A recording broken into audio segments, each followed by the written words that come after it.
Are you sober and isolated? Yeah, it's quarantine season, baby. Me too.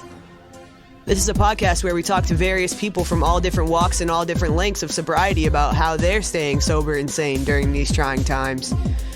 This is Sober During Crisis.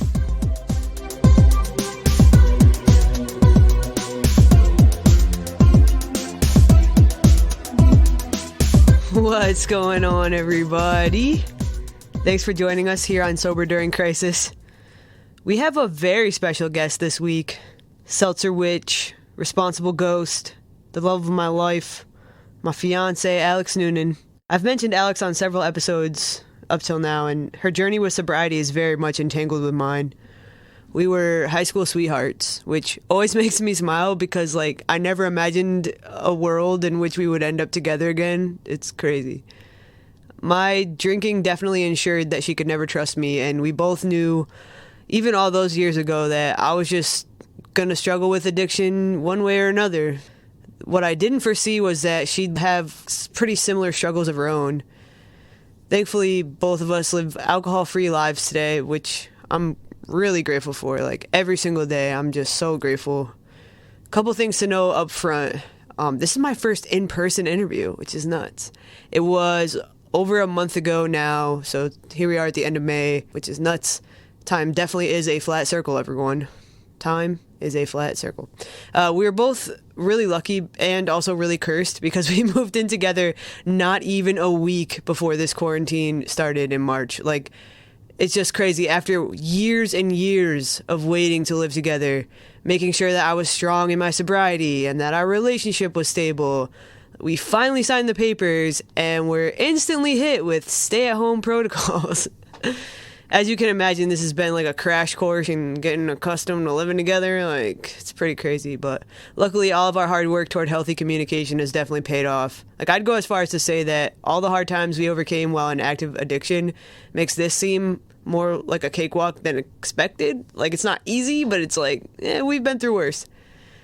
There's a whole 7 years in our 20s where, I definitely never thought we'd speak again, let alone end up engaged and living together. That's just nuts.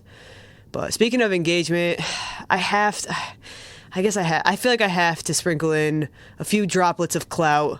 The very few drops of clout that I do have, they all involve the proposal.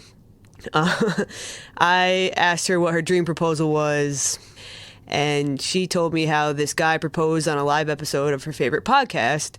The podcast was the incredibly popular My Favorite Murder, and I thought, I need to make this happen.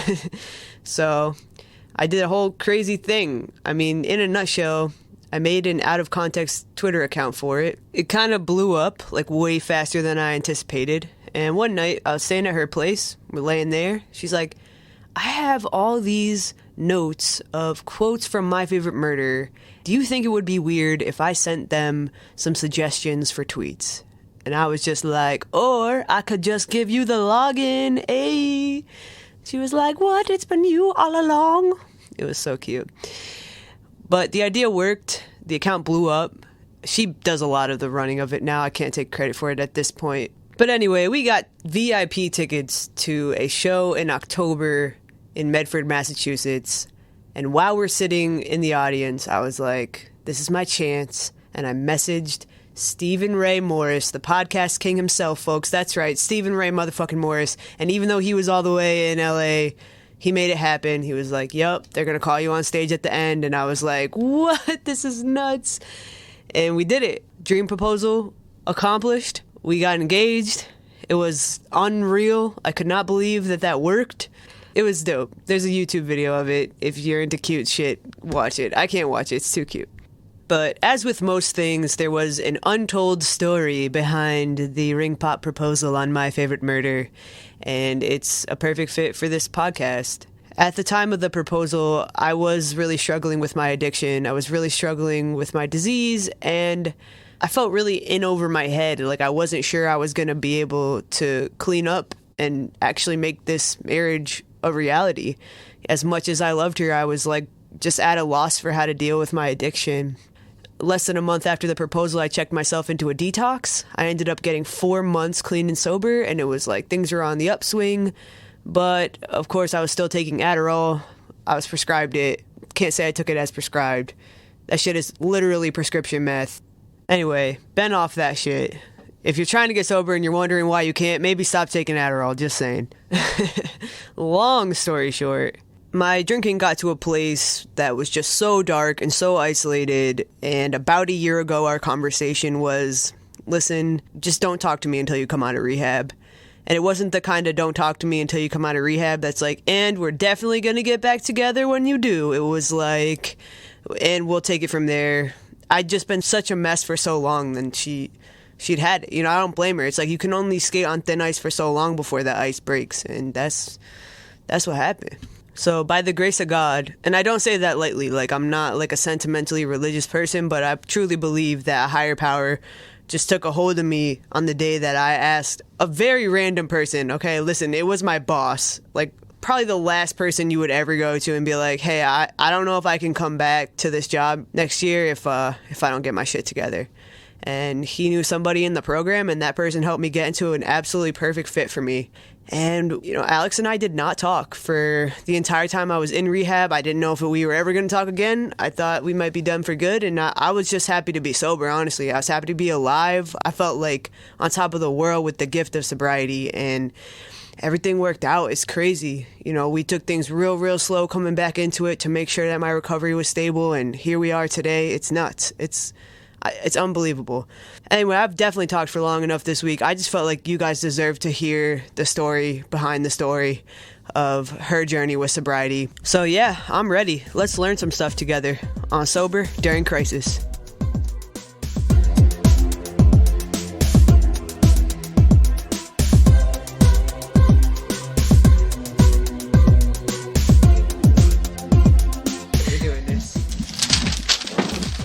Let's go. Let's get comfy. I'm gonna get closer. Oh, I want to open this juice bottle so bad. Better open it now. Better open it now. Fuck. Alright. Alright. What's up? I got questions for you. Alright, I'm waiting for you to open your juice. Oh, that's a good point. You just said. How are you doing during this? Oh, you're so loud. The mic gotta pick me up. How are you doing during your... What? Sorry. I was using my indoor samurai voice. Okay. Should I also assume an indoor samurai voice? If you don't, I'm gonna be mad. Okay. Alright, how are you... Oh my god. I'm just playing. Go ahead. I can't look at you when we do this. I'm ugly. No, in a cute way. Like, I'm ugly enough for it to work. Like, if I was less ugly, it'd be like, something is just wrong. But if you're this ugly, it's like, it's a novelty thing, you know? That's what Esmeralda had for Quasimodo. She was like, he's so ugly that I think I could potentially like him. So am I Esmeralda in this scenario? Yeah, super hot, and I want to throw money at you. Wow. Those are just the facts, folks. Capitalism kills. I live with you. What's your name, and what are your pronouns? Oh, wow. My name is Alex. My pronouns are she, her. Dope. Or they, them. I say on Twitter. It doesn't matter. I say on Twitter, LOL. There are your pronouns, and then there are your Twitter pronouns. Right. The two genders. Yeah, I didn't have the two genders. Yo. I didn't have my pronouns in my profile, so some girl just, like, cussed me out because I wasn't queer enough. She thought I was, like, a straight white guy, and she was like, how do you know? And I'm like, how do you know? So just, like, walk me through a day in your life upstairs. Well, I'm down here rotting in the basement. Upstairs. What are you doing upstairs? I just want to clarify right up top. Do it. That you chose to rot in the basement. What do you mean I chose to rot in the basement? You were, like, so psyched to have this, which I think it's a great... Oh, I saw your little canvas over there. I just noticed that. That's cute. Thank you. It's cute down here. Thank you. I'm doing my best. Look, my therapist said every week that we meet, it gets cuter. It gets more cozy in here. I think that's right. Yes, that's facts. I think you could get a little rug for down here, too. That is... I'm glad I'm recording this. I think that would help with, like, the soundproofing situation. Do you hear the heater right now? Just yeah, kicked no, on. I was just thinking we could get like tapestries and shit to put back there to like hang on that wall. I need egg crate things. You know those We egg can make crate that foams? happen. Yeah. All right. You're Yeah. so good at this. No, This new is my project. partner. This is my life partner, everyone. Okay. Sorry, what was the question? No, but like this is what- why you're so great is like you think of shit like that I just fucking don't. I feel like because I used for so much, my brain is a mush. Yep. That sentence. Used for so long. I used for so much. It speaks for itself. God damn it. Now I have to cut a lot of stuff. I'm keeping it all. I want the people to know. No. I want the people to know. 4:15 to 5. That's like 45 seconds. Okay. This juice is killer good. Yeah, Trader Joe's is really where the fuck it's at. All right. Okay, Killer so good, guys. so I'm walking you through a day in my life upstairs. Mm-hmm. Monday through Friday, I get up pretty early, or when my cat decides that it's time to get up. Just a fucking cat alarm clock. Yo. It's like one of those alarm clocks that you can't shut off until you stand up. Yeah. But it's like you can't shut him up until you feed him. Anyway, and then I work out, usually. I try to work out or do some form of like yoga every day. I'm doing more yoga than usual because I feel very stagnant, I think. Then I eat, shower, go to work. I work 9 to 3:30. And then play a lot of Animal Crossing. You play a lot of Animal Crossing. Okay, but actually lately I have been way more into Let's Go Pikachu. Okay. It is Yes. the best. And then sometimes we watch Buffy. Yep. And we eat dinner. And sometimes we color together. Yeah, then we like go to bed. Yeah. So, like, to be honest, your day sounds really wholesome when I, like, hear it said back. It's like, it starts with yoga and ends with coloring. Like, but you know what I mean? Like, it seems like there are so many good coping skills in there, like, Yeah. for the people. This is Yeah. for the people, guys. Well, I try. Yeah. And then on Fridays I have therapy. That's the only appointment that I used to have a lot of doctor's appointments. A lot. Like, it was pretty much another part-time job, basically, going to doctor's appointments every week. Because I would have, like, at least one, usually 2, up to 3 or 4 a week. They're always, like, an hour, you know, not including commute time, all that shit. So, now that I'm not doing that anymore, I have a lot of free time. Should we have shut off the heat? Yeah. Do you want me to go shut it off? Yeah. Okay. It's killing me, and I want to, will. like, engage in this conversation, but Yeah, I I can't can stop tell you're thinking about it. distracted. Sorry. God damn it. This is... Being an audio nerd is actually not a very fun thing. I'll be at concerts and I'll be like, the treb is way too high. It's bursting my eardrums. If they don't turn this bass down, they're gonna bust open a subwoofer. You know, Reply All does really well with, it's cold down here, right? It's a little chilly, but I brought these because I turned the heat down to, like, 45 degrees. Oh my god, what? Well, I didn't want it to trip on, so... Oh my god, I usually just turn it to 60. Nope. We Well, cannot it's cold forget to out turn today. it back up. We won't. It'll be so cold when we go upstairs. Oh man, I like that Reply All with their, like, ambient noises. Yeah, they record the room for a minute. When they end an interview, the last thing they do is get a 1 minute recording of just room noise, ambient noise. I thought they did that so that they could equalize out the sound of a room. Like, if you know how much noise there is, then you know how much noise cancellation to put in. I mean, I'm sure there's, like, a reason, like a scientific That's what I think. sound it is. reason. But, like, I think Yeah. I think they But also, keep like, it in. use It's it. like, yeah. Yeah. It's part of their I don't know. style. It's like, oh, we're so edgy. But it is kind of like that. They did that interview with that musician, and he talked about how he purposely made his stuff, like, not perfect. And I was like, how Yeah. do you do that? Well, technically, if you're trying to make it not perfect on purpose, then it is perfect. Oh my god, that hurts. So much of that hurts. Are you recording this still? Yes. Great. God damn it. So you do a lot of art. You did our... Oh my god, Alex did our icon art. Oh, yeah. This is Alex. Hello. So, sober. Talk to me about your hobbies and how not drinking has been benefited or consequenced. Okay.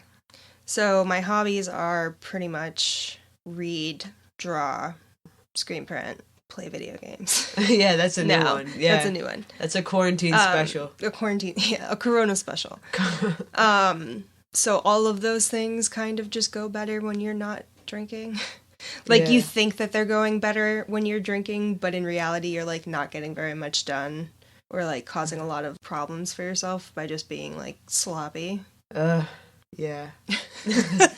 Well, here's the thing. I guess this is a unique situation where when I first met you, you didn't really drink at all, and I drank a lot. Yeah. And then at some point, you started drinking a lot, and I didn't realize... Because I was also drinking. It was college, okay. Yeah.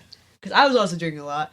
And then I just didn't realize you ever really drank. Like, I found out. Oh, yeah. Like, in the past. It's been at least 2 years. Word. Because when we, like, met again, we were drinking together. Yikes. And it was a train wreck. It was a train wreck. And then, so that was New Year's Day, 2018. Yeah. Would be, like, my sobriety date. And then I think I had a drink when we went to Molly's wedding that summer in August. Oh, yeah. I had a drink then. But then... Can I ask you a question? Sure. How did it feel having, like, one drink? Like, was that hard? It was great. No, it was great. Really? Yeah.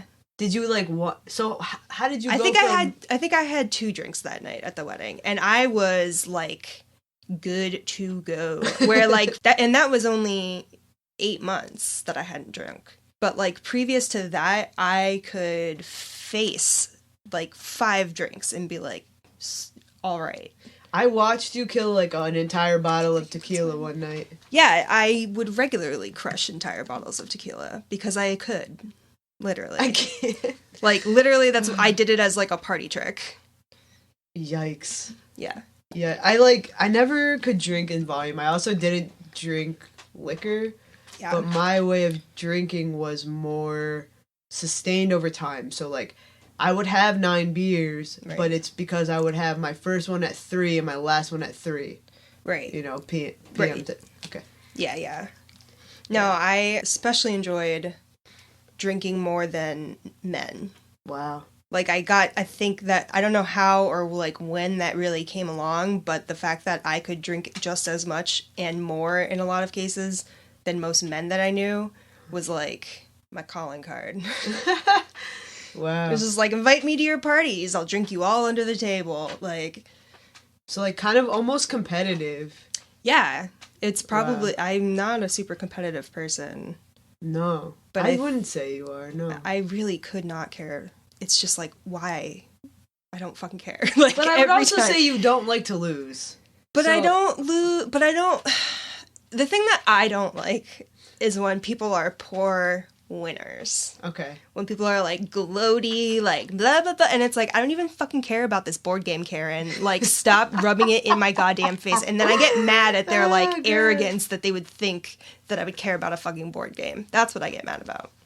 Okay, well, glad we're not playing board games. We're not playing board games. Absolutely ever. But we should play Bananagrams. We should? Yeah, I have it. Trash at it. Okay, well, we can try. Just don't be in my face with your Bananagrams. I'm not gonna be, because I hate that. Alright, yeah, no, we can play, but I can make words rhyme very quickly. Uh-huh. I cannot just, like, spell them in a puzzle. Come up with words. Yeah. Like, Scrabble's not my jam. Oh, I love Scrabble. Okay. Well, we'll figure something out. Alright, I could play you in Scrabble one night. We never do stuff like that, so I don't feel think we have Scrabble. God damn it. But we do have Bananagrams. This is what I'm saying. P.O. Box me Scrabble someone. I think I have to set up a P.O. Box for that to work. Yes. So what were we talking about? The ways in which not drinking can be beneficial. Or... Yeah. So I feel like... Oh, wait, sorry. Just to follow up on the story that I was telling. That I had the drink at Molly's wedding. Oh, I had a... Okay, you keep going. And then, so I had a couple of drinks at Molly's wedding, and then you asked me how it felt to just have just a couple you of drinks. said good, and my thing is, if I have 2 drinks and feel good, I want to do that again tomorrow, and tomorrow, and tomorrow, and by the end of the week, I'm having 7 drinks. So, yeah, no, I definitely get that. I guess I just don't... I think at that point I hadn't been drinking, and I made a conscious decision to have drinks at Molly's wedding. Uh-huh. And then I think it just kind of felt different after that. Like, having to sit there and make the choice about whether to have a drink or not, and, like, what it would mean, and, like, checking it, and, like, was I comfortable with that with myself, you know? Then then the next day I was just like, well, that was great, but that was for Molly's wedding. Oh, okay. Because then I can't do that. I didn't have another drink until the following summer 2019. Was that with me? No. When was that? It was, like, right after everything. Oh, when I went to rehab. Before you went to rehab. What? It was, like, in between when I found out. Gotcha. Yeah. So Alex is really important to my story. And I feel like you know this, too. Is like, I can't just, like, if I have a drink and let myself make that exception, it's super hard for me to stop drinking again. Yeah. And that's just been and I've tried so many times to do that, to just, like, be like, I'm gonna drink this one. I did that for my friend's wedding. I drank at her wedding after 7-ish months of not drinking. Yeah. And then but I also feel like drinking has been a vehicle for a lot of changes in my life, and not all of them good, but not all of them bad. Mm-hmm. And I really want to learn how to make those changes on my own without needing alcohol to be the vehicle for that change. Yeah. It's somewhere in me. I don't need to have to throw my life away and my health away. Right. Well, speaking of health, that was, January 2019 is when I was diagnosed with MS. And that was also like, hey, drinking's not great for this. And then also the gabapentin that we're going to give you to control your pain should not be mixed with alcohol, you know? And so when I drank when we were, like, in our off period, because I was, like, upset. Our off season. Because I was sad, and I was like, I'm going to drink again. I don't fucking know. That's very relatable, Alex. Like, well, it was like every time I drink, it's like, I'm sad, I'm drinking again. That's how I convinced myself that I was not drinking because of you. Oh. And so I was like, well, now that I'm not with a partner who can't drink or, like, shouldn't be around drinking, I get to drink. But I drank that night and got super fucking wasted off of a single drink. And then the next day I had a really bad flare-up. Oh. And I was just like, okay, I mean, maybe I was going to have this pain today no matter what, because this was before I wasn't on any medication for the MS at this point. Okay. So I was like, maybe this was happening anyway, because I was getting them pretty frequently, but I would never be able to convince myself that it, like, wasn't because I drank. Yeah. So, and then I was just like, well, I guess I can't take gabapentin today because I drank last night, and I wasn't sure but anyway. So then after that, I was like, yeah, I just don't need this. Like, it's not doing me any good. Like, I didn't feel better about you because I drank. And then I was in a lot of pain. And so it was just like, literally nothing good came of this. That's so interesting. Yeah. There was definitely times when, like, I would forget why you weren't drinking. Like, I know some of it is health, but it's more than that, right? Oh, yeah. I mean, I just wasn't happy, and I was spending a lot of fucking money on it. And it, like, definitely became a crutch. I don't know if it was ever really, like, a full-blown addiction for me, but it was definitely a crutch. I would just get, like, the worst hangovers. Like, I would be laid up in bed for, like, 2 days. And just, like, feeling really, really terrible. And then I was just like, I'm, like, 28. Like, how long am I going to do this? Yeah. Like, it wasn't fun anymore, I think. And it was just, like, I don't know. I guess for me, part of it was just like, okay, I'm like not that person anymore, and I don't feel the need to be that person anymore, and, like, didn't want to be. So. Word. Is it hard to not drink? Now? Yeah. No. How do you, like, are you ever tempted? What do you do if you ever feel that? I guess sometimes I am tempted, but it's not necessarily by, like, drinking. It's by experiences that I would have around drinking. I used to fucking love just going to the green room with a group of my friends and kicking back in their dark corner and just like getting a few rounds of drinks and then maybe going to the basement to dance afterwards. Nice. You know, like it was just like a fun way to spend time with friends. And if you think about it, there's not really any other, like, if you're like, oh, I'm going out for drinks with my friends, it's like, cool, you're all going to sit around a table and drink beverages, but it's like, fine. But there's like no other beverage that you can really, like, you could have a coffee with someone, but you're not going to order like 4 rounds of coffees for like you and your friends and like kick it at the coffee shop all morning. Yeah, I mean, you know, I do know people that do that, but I get what you're saying. Like, that's, it's very different. It's not specific, like, to the beverage. Yeah. I feel like, in those instances. Because you could meet someone for coffee and, like, get a tea or, like, a frappuccino or something. You know, it's like... But anyway. No, I definitely feel that. That's why I love beer so much. It's because you can drink 6 in a night while you're out, and for me, I mean, yeah, I'd be drunk, but it's like... But you can make it, like, about trying different beers, and you can, like, you can go out with people specifically to try different beers. Like, that's literally what people who are in their 30s do, I'm pretty sure. Like, I think they sign a pact. That's just an excuse to, like, to drink? Like, I feel... Yeah. It is, right? Right? Yeah, I really do. I just don't get how people can... Like, I'm never going to, because I can't. It's like... Once you turn into a pickle, you can't go back to being a cucumber. No. And I can't think that I can go out and try some beers with friends and then not go to the Packy the next day and buy, like, mad beers. Right. Like, I'm just trying them. Right. Like, yeah, you're like, I'm just bringing the brewery experience home. Yeah, I'm getting... I used to do that when I lived in Wilbraham. I would go to this fancy package store that let you pick 6 different craft beers. And make your own 6-pack? And make your own. And I would do it, like, every night. And I would spend, like, $300 a month doing that. Yeah. Like, maybe more. Well, that's the thing, is, like, I would spend $50, $60 a week, like, going out, you know? Fucking, yeah. Just on beverages. And it's just, like, that's ridiculous. There's no nutritional value in any of that. You're literally drinking money. I mean... Which is insane. 50, 60 a week, I'm not gonna lie, like... That's pretty good. Like, that's pretty good. Well, for me, it was a lot. But, anyway, yeah, no, it's not hard for me to not drink now, I think, and, you know, especially, like, being with you. Yeah. And, like, wanting to be, like, mindful and respectful of your recovery. It's like, for what? Word. Do you think that it was harder or easier to stop drinking being with an alcoholic? For me, like, what are the pros and cons? Walk me through. Well, it's important, like, where I was at in my life. When I first decided to stop drinking, when we, like, got back together, and you were still drinking, it was easier for me then to not be drinking, because I would be with you places where you were drunk, and it was, like, terrible.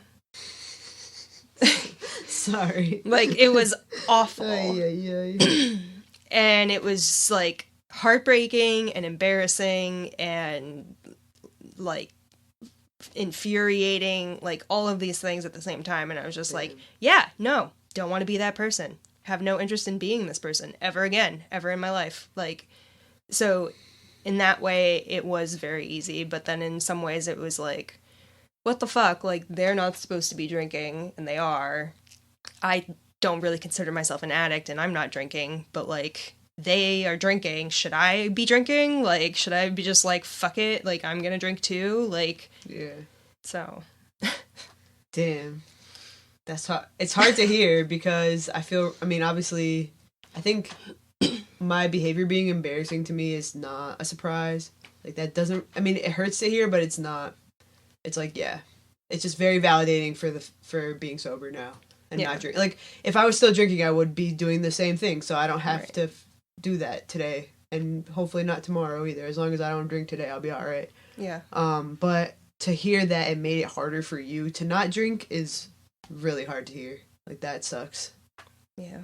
I'm sorry. This is one of those things, like, you know, your sponsor talks to you about living amends, and just, like, every day making the choice to work a program is a living amends, basically, because I can't undo what I did, right? But I cannot drink today, Yeah.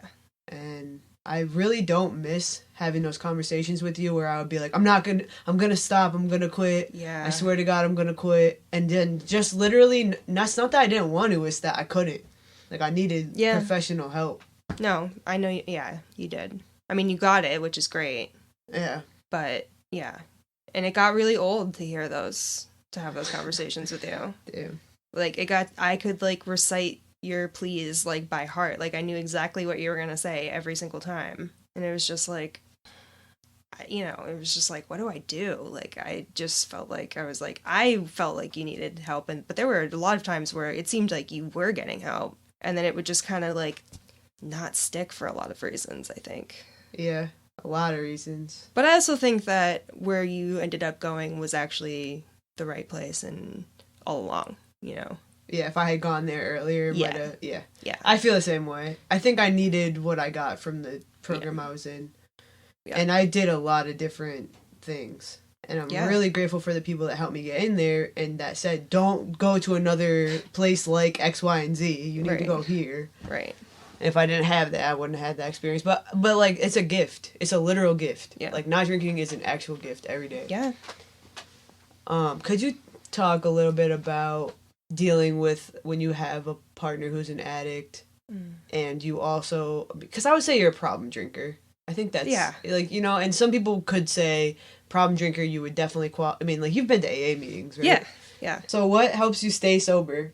Well, I think what helps me stay sober is just lived experience. Like, when I think about my life before I stopped drinking, and then I think about my life that I have now, it's like, why would I want to go back to that?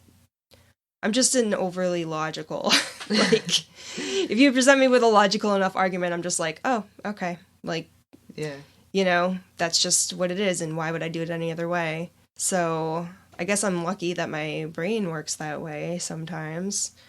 This is maybe the only instance. But yeah, just like having gotten away from it long enough to be able to see that life is better without it makes it easier. Like, the more time that goes by for me, the more it makes zero sense to go back, Yeah. Wow, that's really encouraging. Oh, cool. No, you've been doing this for a long, I mean, like, to be honest, like, your sobriety is a lot more sustained than mine, and it really helps to hear that the longer I don't drink each day, the better it gets.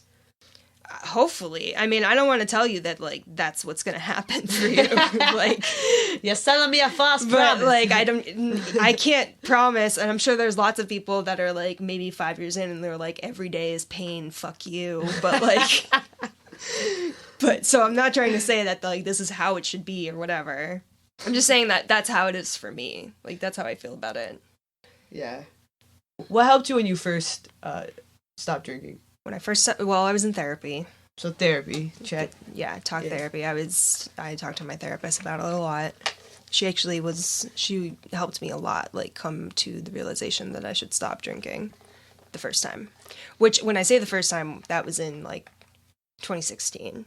Oh, okay. See, I didn't know that you were... So, that time it only lasted for, like, 6 months. Yeah, but that still makes a big difference. Yeah, so in 2016 I was sober for a few months. And what, like, how did you get back? Like, what happened? So I was in a relationship that I didn't feel that great about, and I was just like... Not with me, for the record. Yeah, no. And I was like, maybe... And I was, like, drinking a lot. So, talking to my therapist, and she was like, well, maybe the drinking is, like, making things worse, so, like, you could stop drinking and, like, see how or if it changes, like, your feelings about this relationship. So I stopped drinking, didn't change my feelings about the relationship. Oh, God. And then I was like, well, fuck it. And so I started drinking again. But then shortly after that, broke up with this person, so. Okay. And then we met a couple months later. And in that... It was right? A couple months? It was like 6 months after. All right. And in that 6 months, you were drinking. Because when we met up for dinner, you crushed mass drinks. And I was like, yo, she could drink now. Yeah, yeah. She could not drink before. She could drink now. I can drink a lot, and I drink really fast. Yeah. And it's crazy because you I mean, Yeah, you drank me under the table at that time because I was just coming off of 7 months sober. And I had just started drinking again, like, maybe 10 days before that. Yeah, so but two drinks was messing me up. I had been, like, dating the whole time, basically, just, like, going out and drinking, like, a lot. That's crazy. So I was, like, yeah, very comfortable drinking. Yeah. And then what helped you? So because I remember this is what I'm specifically thinking of, is how you told me that app, it was like Nomo or whatever. Oh, yeah. So that was in 2018, when I was sober, 2018. Yeah. I guess I knew that if I could put enough distance between me and drinking, that I would forget about drinking. Yeah. So I got the app, which I think was called Nomo. I think it is. Yeah. Nomo. Yeah. To, like, help track my days and everything. Yeah. And that helped because it was like every day it was like you get a new notification. It's like, oh, I made another day. And then it's just like every day was another day. And it was just great. So that helped. As previously mentioned, watching you not be sober. God damn it. Helped. Oh, God. And then I just kind of started to feel like better about like myself and not having hangovers and stuff. And that helped. I was going to some meetings for a little while too, and those helped. I liked having... Yeah, what do you think helped about the meetings? Is there anything specific? I found this meeting in Williamsburg that was a pretty small group of people that, like, all kind of knew each other, and there were a good amount of people my age in the group. Yeah. And everyone was, like, super welcoming the first time I was there. Yeah. Like, I left with, like, 7 people's numbers. See, that makes a huge difference, right? Like, yeah, my first meeting that I decided to go to meetings, I left with, like, 7 people's numbers. I love that. Did you tell people you were new, or did they just Yeah. know? You did? Well, I went on, like, January 2nd or something. Oh, so like, it was not... Knew, they knew I was new. Yeah, like they were like, someone had a bad New Year's Eve. Yeah. That's great. So, I guess some tips for our listeners would be go to a meeting. Yeah. Say you're new. Actually take that risk. It's hard to do, but I think it's really important to do. I think that I get why it's hard to do, but obviously I saw other new people come into that group in the time that I was there, and they all got the same treatment. So it's like, the group should be welcoming, but like, if you feel safe, I guess, saying that it's your first night or that you're brand new or you only have 24 hours or whatever, you have 8 hours or whatever it is, like, I would absolutely say that because it's going to work out more than you might think it would. Yeah, pays off in the end. And then if you've been going to meetings, even if you've been going to meetings for 2 weeks and someone gets there and they have one day, it's important to go say hi. I think especially if you've been going for 2 weeks. Yeah. Go say hi, give them your number. You'd be like, people I'm new need too. It. Yeah, people need it. I mean, I only have 10 months now, which is pretty dope. But yeah, but it's still crazy to me that, like, I have more time than people, and so what I have to say is kind of valuable for someone that doesn't have, who hasn't heard that day, just don't drink today. Like, you can always tell them, yeah, just don't drink today. Yeah. You don't have to, like, be extra about it. That's for me. I reserve the right to be extra. Always. Okay, have you had any tricky or especially difficult moments over the past few weeks, and how did you get over them? Doesn't have to be drinking related. Well, I mean, yeah, everything's been kind of, like, bad and weird. Oh, God, this could be the tagline for this. Episode 5, everything's been bad and weird. Well, oh, God. Oh, my God. Anyway. Iconic, everybody. Going to the grocery store, that first time that I went to the grocery store, after you had gone for us a few times, that was hard. Yeah. That was, like, just a weird, like, reality check, I think. I think in every interview I've done so far, I have talked about how terrible it is to go to the grocery store right now, and everyone's been like, yeah, it sucks. It's awful. Like, it's really terrible. But, that being said, the last couple times that I went, which, for the record, we're only going, like, every 2 weeks. Yeah. Tops. Was it 2 weeks ago that we went to Trader Joe's? Yeah, Holy shit, I thought it was only a week. No, it's like 2 or 3 weeks in between trips. that we were doing. Oh my, time is a flat circle. I cannot with this information. So, because I take the Fridays off for us. Oh, that's how you know. That's how I know. Yeah. The Tuesday Wednesdays. That's what Maureen said. Tuesday Wednesday. Yeah. Grocery store. Bad Grocery thing. store. Not fun. How'd you get over But- it? What'd you do? Well, I didn't really do anything. It just became a thing where, like, we weren't really leaving the house. So then it was like, well, the only excitement I get in my life now is getting mail Yeah. or driving to the grocery store. Which, pause, Jane Austen novel. Yeah. Like, are we in the 18-somethings? Because... Oh my god, I saw this tweet the other day that was like... It was like this very sarcastic, like, God, I'm so sick of all these wholesome homemade meals and brisk walks in the afternoon. Give me a fucking break. Like, it was... It was like such a vibe. Yeah, people are It's like, really I like cannot that. stand having to garden and make It's like, more bread. Oh God, all I'm doing is making bread, Focaccia.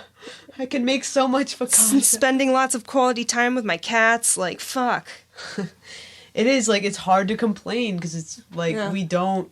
I mean, for Well, I us, also- we have luxury problems, honestly. We do have luxury problems, 100%, and I didn't really leave the house that much beforehand anyway. Yeah, that's so true. I guess the background here is that I work from home, Yeah. and I have worked from home since 2017. Yeah. But I did used to leave the house to go to the gym every day. Every day. Almost. Just about. Just Pretty about. much. But yes, I don't get that anymore. But that was one of the first things to go. And I stopped going to the gym even before they closed the gym. Yeah. First they came for the gym. First thing. Then they came for the nail salon. Yep. Yeah. But it's not... It's hard to, like, make jokes about this. I feel like I've been really struggling to process the world. Yeah. Yeah. It's definitely hard. It's hard to make jokes about it.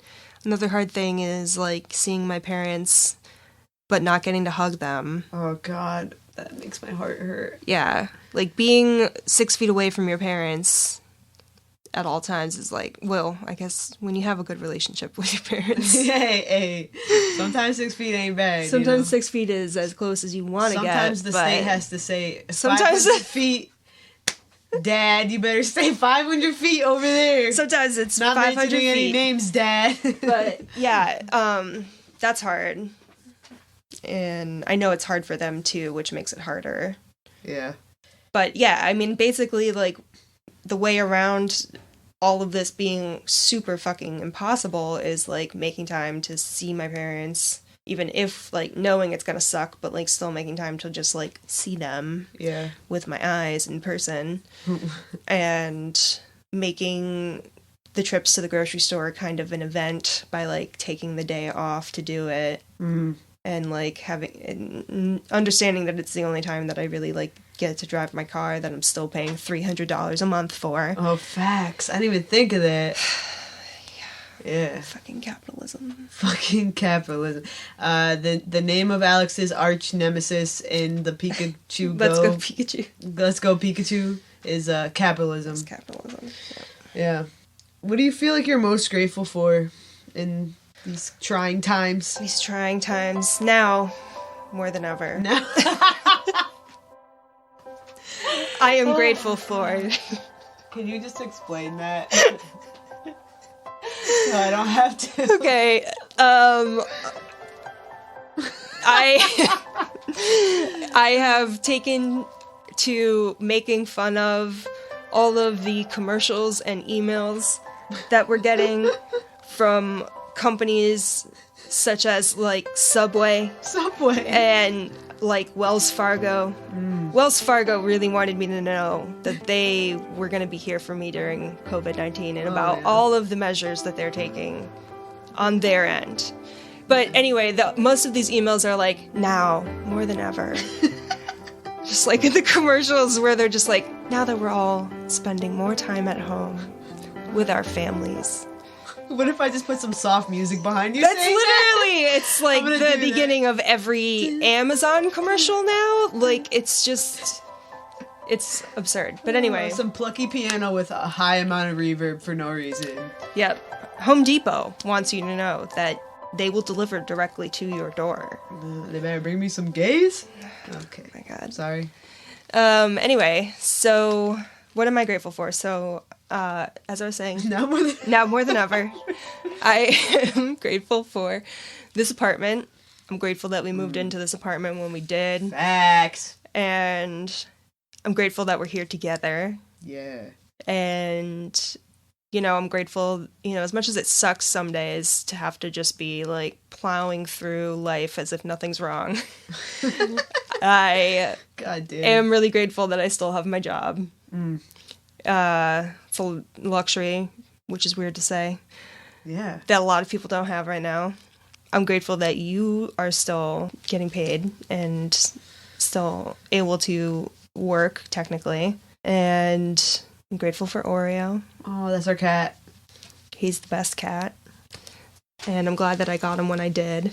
I didn't get him right before. That implies that I got him right before COVID. I'd had him for a year already. But I'm glad he was with us and established. Yeah. And I'm grateful that, like, my family and most of all of my friends that I'm closest to are still healthy. Yeah. Now I'm just, like, freaking out because everyone's talking about, like, reopening the country on May 4th, and we're just, like, not ready for that at all. And I worry about people like my parents taking that more seriously than they should. Like, if the country's reopened and them being like, cool, we're gonna go everywhere. Right. Going to Costco. God damn it. So many times of going to Costco. Yep. It's like everyone I know. Every person I know over the age of 55. Yeah. It's like, I go to Costco. No, you don't. You don't have to go to Costco. You could not go to Costco. No. Costco's out of everything. You don't have to go there. Yeah, you don't have to go. Okay. Last but not least, what advice do you have for other people who are not drinking right now, who might be struggling? Now more than ever. Now more than ever. Should reach out to your sponsor if you have one. Facts. Or your therapist if you have one. Facts. And if you don't have either of those, you should see what is in your power to do to get you one of those. Yeah. Or both. Both would be great. Try to reach out to, like, friends. There's virtual meetings also.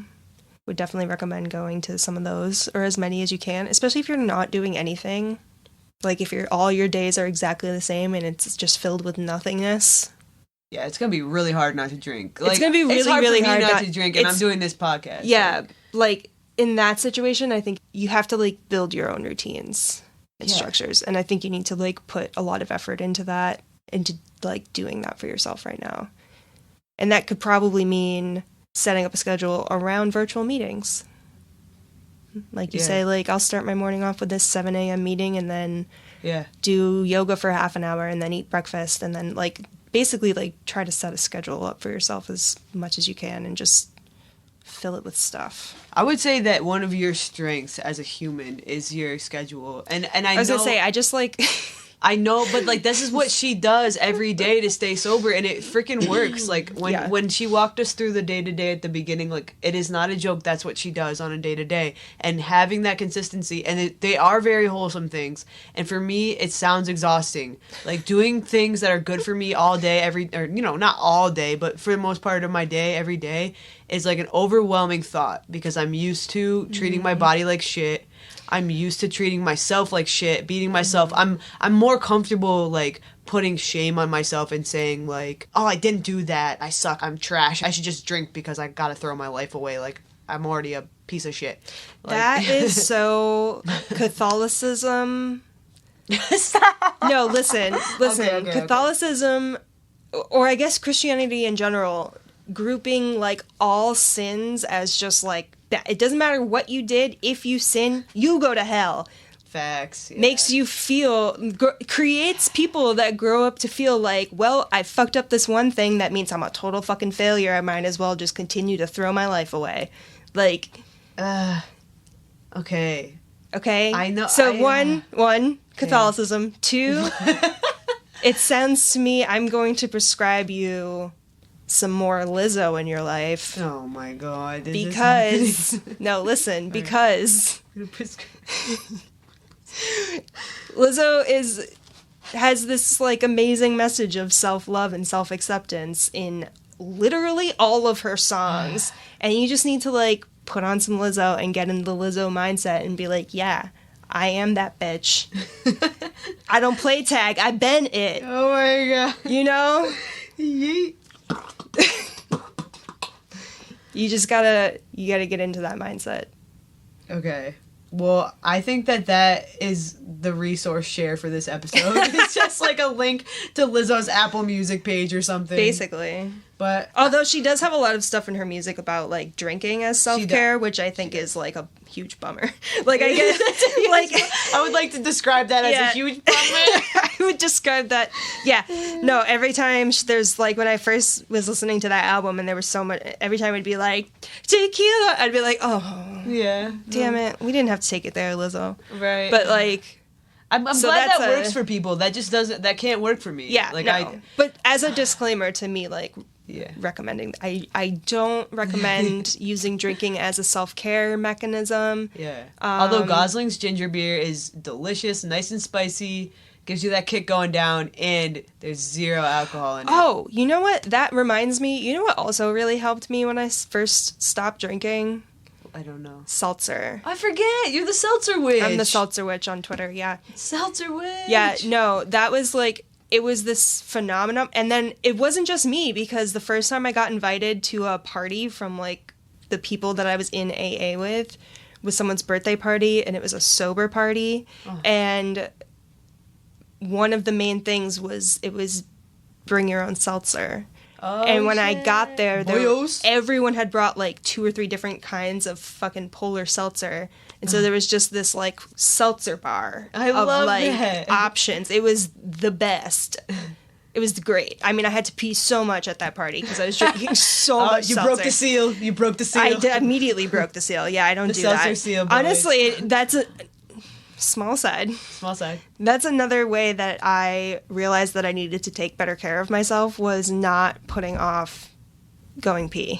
Wait, what? Wait, say like I used to be like, no, I first of all, when I have to pee, I get very distracted and I can't, it's hard for me to focus on like to pee right now? Anything. No. Okay, I'm just asking. You have to pee now? Okay. So I hate myself. So I realized that I would do this, but then I would get like really aggravated and like angry about things, and then I would be like, why am I so mad because I can't get this like fucking thing in the whatever, and it would be because I had to pee. Oh man. And then I would be like in the grocery store, and I'm like, no, I'm just gonna go through the grocery store real quick because I really have to pee and I don't want to pee here. And then I would get stuck behind some like really slow old lady, and I'd be like, fuck this old lady, and it would just be like it would be like a terrible experience. And I was like, if I just pulled my cart over and used the fucking Stop and Shop bathroom, everything would be way better. And so I've like extrapolated this out into like a form of self-care of like listening to your body. Doing what you need to do. Having to pee is a thing you can't really control, so just fucking do it. It takes like 30 seconds, a minute if we're including the 20-second hand wash afterwards. Oh my god. And PSA boys. And just, just fucking do it. Just do this one little thing to take care of yourself. It's not that hard.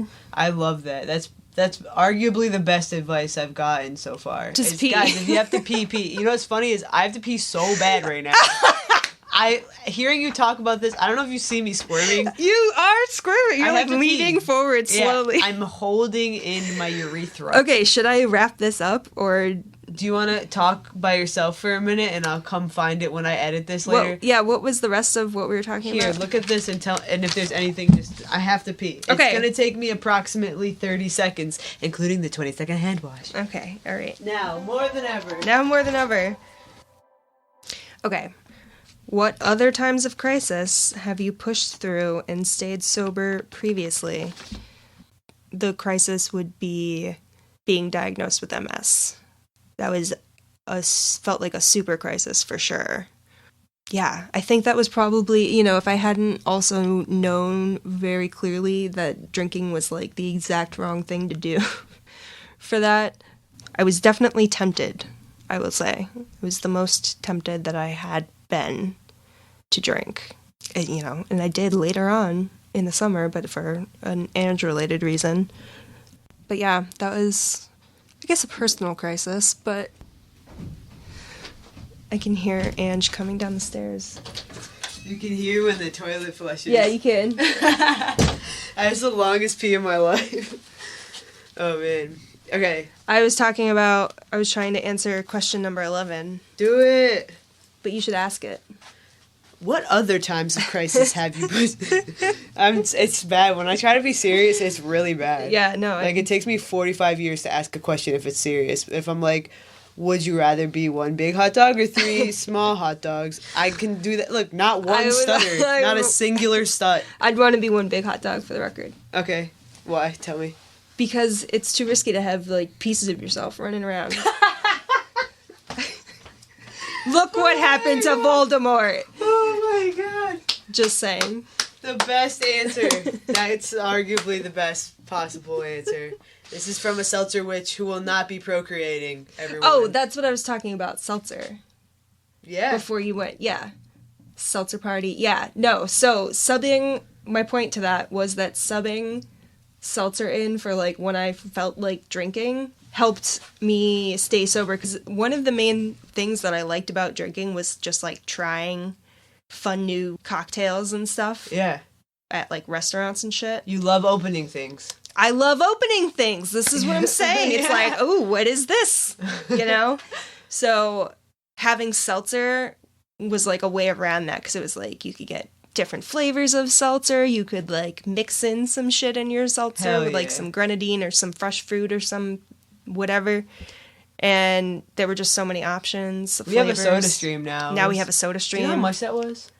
I don't remember. It's not a lot, though, right?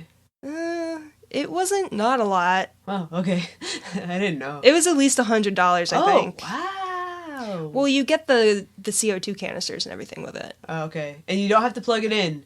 Mm-mm. So you could be camping and making seltzer. Oh, man. Yeah, you could. I didn't even think of that. Always thinking about camping. You always love camping so much. It's like that's like the one way I'm like the super butchiest butch is I love camping and grilling. And grilling, that's true. But grilling is just a subset of camping. That's true. Yeah, that's how I learned to grill. Yeah.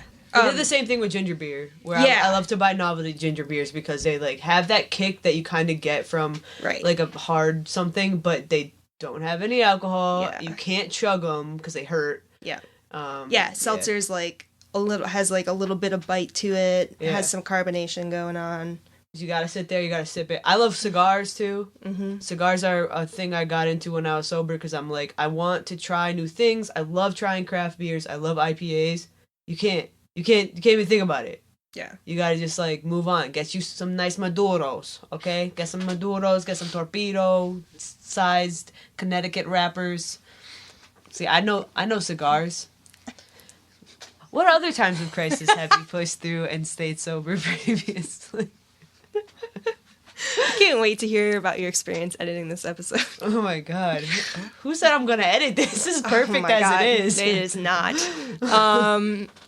So previous times of crisis. So I was thinking that it was being diagnosed with MS. Oh, because I didn't drink through that. MS stands for, tell the people what it is. Multiple sclerosis. Not just one sclero. Although I do only have one sclerosis, which is awkward. Why? Yeah, which is why it's so tempted by my fucking neurologist. Yeah. Tell me about how you got through that. Lots of support from you. Lots of support from my parents, and actually, I had a lot of support at work too, which was great. So one, you had to open up and talk to people about it. I was just going to say, being open and, like, vulnerable about it, talking to people about it was very helpful. Turns out a lot of people know someone with MS. Yeah. It's kind of like when you talk to people about being in recovery. Yeah. Usually it's like, oh, my uncle is a completely different person now. Like, you can have that conversation. Yeah, yeah. But strength in numbers. Yeah. Just having, like, setting up, like, a good support network for yourself. My nose is so red. Yeah, it's very red. Is it gross? No, it's just distracting me how much you're wiping your face. It won't stop dripping. You gotta get some tissues down here. I feel like the thing that conquered Julius Caesar was his nose. They stabbed him in the back with his own nose. A2 nose. Oh my god. Anyway, Your eyes rolled so hard. on sidekidclub.com, you can get a shirt printed with my Just Stay Inside design, or a shirt printed with my Leave Me Alone design. Ooh, leave me alone for the walk. And both those designs are 20% off. That's so dope. So, Sad Kid Club, Instagram. Yeah, at sadkid 2_ club. __ club. And then, or www.sadkidclub.com / No. HTTPS. First of all, it would be a /, and second of all, no, there's nothing. It's just sadkidclub.com. This is like one of those weird commercials where they purposely fuck it up. Yeah. So that you remember it. That's what I'm doing. Actually, guys, I'm not an idiot. I'm actually a genius. Okay. Thanks so much for doing this. And I don't know, I'm trying to think of if there's any other questions, but I mostly just am really excited that we're sober and together. Me too. And safe. Samesies. Yeah. It's kind of fun when you're with someone who doesn't drink. Oh, yeah. I can't even imagine what this would be like right now if one or both of us were drinking. You would have punched me at least 4 times. At least. Possibly 9. One of us would be in jail, probably. It would be you. Yep. I would just be dead. Yep. Like, I would be in an insane asylum and you would be in jail. Yep. Well, in AA, they talk about how if you continue drinking, the only things that happen are jails, institution, and death. It's a fact. Those are the 3. And I've done all of those. I've not died yet, actually. No, I a get deadly disease. All right. Thanks. I love you. I love you too. I'll see you upstairs. Okay. Yeah. It's fucking cold down here, right? I go, yeah, but I was joking about how we aren't going anywhere. Now, more than ever, I'll see you upstairs. I'll see you upstairs after these messages.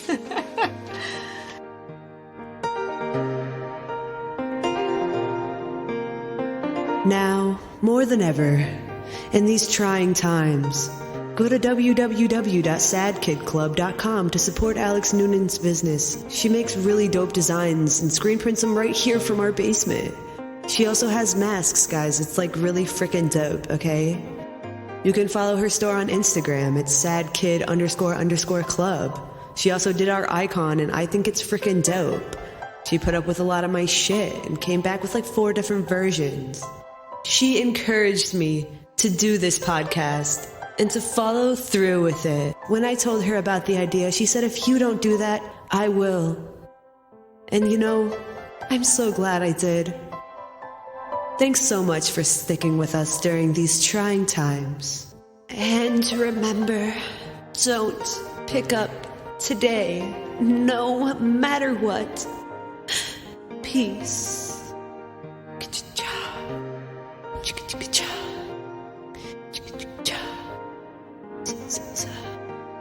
Sober during crisis. Gently lace. Crimson and clover. Beautiful words, butterfly yoga. Lululemon. Pretty things, doilies. Antique shelves. Rosary beads. Other things you should whisper.